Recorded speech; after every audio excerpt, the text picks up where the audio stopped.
My reaction to the second episode of WandaVision is largely incredibly positive. I actually, in some ways, enjoyed it more than the first one.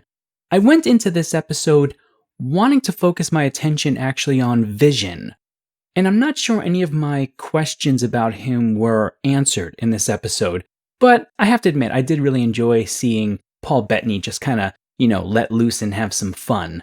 So my controlling question for this episode was, is Vision a character in the main narrative, or is he an active creator within the story itself, right? So can he create narrative himself, or is he just kind of a bit player, essentially?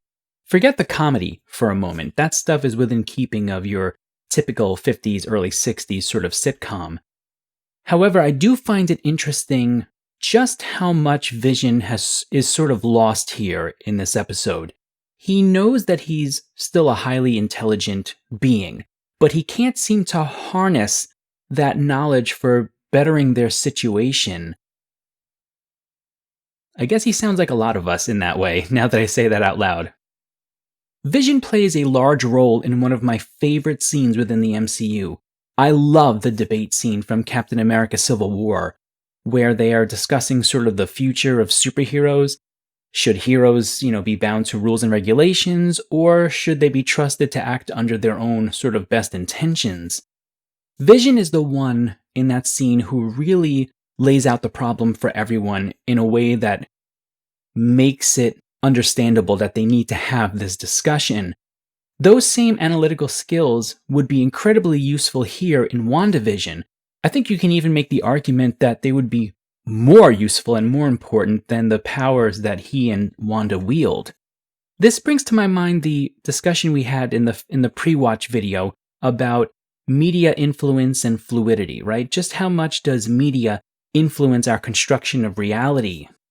Is the pull of the media in this episode, the trope of the dumb husband who can't seem to get anything right for more than 5 minutes, is that what's preventing him from being able to correctly identify what's going on around him?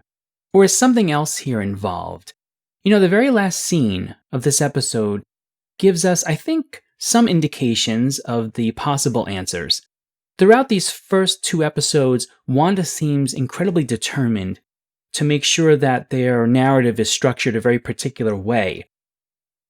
And yet at times she also seems quite powerless over this as well. Until that last scene, the somewhat difficult question that we're stuck with at the end of episode 2 is whether or not we can truly consider Vision to be free here, or is he trapped? Hear me out.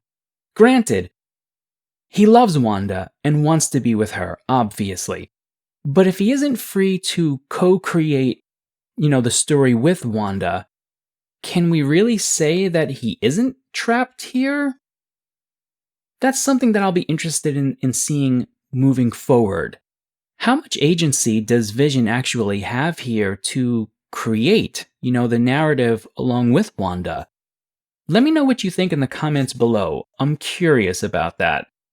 If I've made you smile, engaged you, or got you to stop and think for a moment, consider subscribing to my channel. And take some time and look through the rest of my content here as well. I come out with new reviews every week. Until next time, have a wonderful day. That was pretty bad. Way to leave on a high note.